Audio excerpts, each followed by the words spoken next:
AITUC ఆధ్వర్యంలో దేశవ్యాప్త సమ్మె పోస్టర్ను ఆవిష్కరించారు.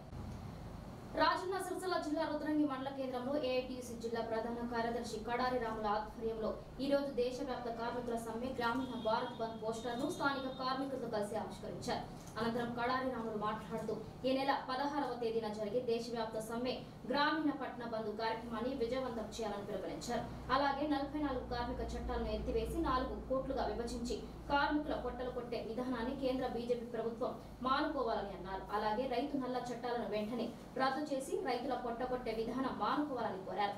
శ్రీరాముని పేరుతో గ్రామ గ్రామాన కరపత్రాలు పంచి రాముని విగ్రహ ప్రతిష్టాపన జరగక ముందే అక్షింతలు పంచి రాముడి పేరుతో రాజకీయం చేస్తూ ఎంపీ ఎలక్షన్లలో ఓట్లు దండుకునే ప్రయత్నం బీజేపీ చేసిందని అన్నారు. నిరుద్యోగులకు లక్షల ఉద్యోగాలు ఇస్తా అని చెప్పి బీజేపీ ప్రభుత్వం ఇవ్వలేకపోయిందని అన్నారు.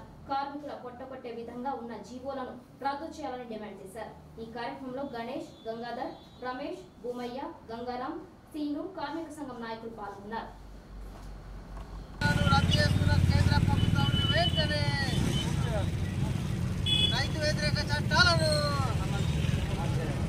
రాజన్న సిరిసిల్ల జిల్లా రుద్రంగి మండలంలో ఈ కేంద్ర బీజేపీ ప్రభుత్వం అనుసరిస్తున్న విధానం పైన 16వ తారీఖు జరిగే గ్రామీణ పట్టణ రాష్ట్ర వ్యాప్తంగా జరిగే బంధు పిలుపు మేరకు కార్మికులు, మేధావి వర్గం, ఉద్యోగ సంఘాలు, రైతు సంఘాలు అన్నీ కూడా విజయవంతం చేయాలనేది కరపత్రం రిలీజ్ చేయడం జరుగుతుంది. ప్రధానంగా చూసుకుంటే కేంద్ర బీజేపీ ప్రభుత్వం 44 కార్మిక చట్టాలను ఎత్తివేస్తూ 4 కోట్లుగా విభజించి కార్మికుల ఒక్క పొట్టలు కొడుతున్న విధానం. ఇలా ప్రధానంగా చూసుకుంటే రైతు నల్ల చట్టాలను తీసుకొచ్చి అవి రద్దు చేస్తున్నామని ఇప్పటి వరకు రైతు చట్టాలను అమలు చేస్తున్న బీజేపీ ప్రభుత్వం ఇలా టాటా, అంబానీ, బడా బాబులకు, పెట్టుబడిదారులకు మద్దతుగా మారిన బీజేపీ ప్రభుత్వం ఇలా చూసుకున్నట్టుంటే ఇలా సింగరేణి లాంటి ఎల్ఐసి కానీ ఇలా బ్యాంకు కానీ ప్రతి ఒక్కటి ప్రైవేటీకరణ చేసుకుంటూ ఇలా కార్మికుల ఒక్క పొట్టలు కొడుతూ ప్రజల ఒక్క ప్రజాధనాన్ని పెట్టుబడిదారికి వ్యవస్థకు కట్టుబెడుతున్న విధానం మానుకొని వేడలో ఈ యొక్క బంధు పిలుపు జయప్రదం చేయాలని అన్ని కార్మిక సంఘాలకు, మేధావి వర్గానికి, విద్యార్థి యువజన సంఘాలకు అన్నిటికీ కూడా ఈ యొక్క బంధు పిలుపు ఇవ్వడం జరుగుతుంది.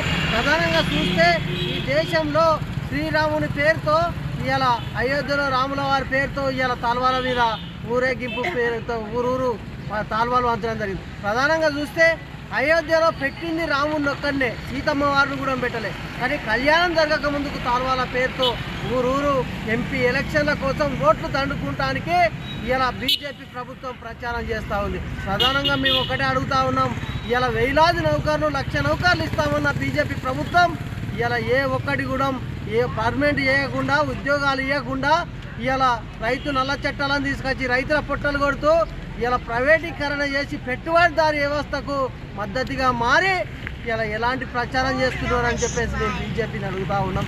ప్రధానంగా ఈ యొక్క రాష్ట్ర ప్రజలను అప్పుడు ఓట్ల మందం హామీలు ఇచ్చుకుంటూ దొంగ హామీలతో కార్మికుల, కర్షకుల పొట్టలు కొట్టే విధానాన్ని మాని వాళ్ళ ఒక సంఘాల 44 కార్మిక చట్టాలను కుదించిన చేతులతోనే ఆ ఒక్క చట్టాలను సవరణ చేసి రైతు చట్టాలను సవరణ చేయని వేళలో ఇంకా పెద్ద ఆందోళన కార్యక్రమం చేస్తామని ఏఐటీసీ జిల్లా సెక్రటరీగా డిమాండ్ చేస్తూ ఉన్నాం.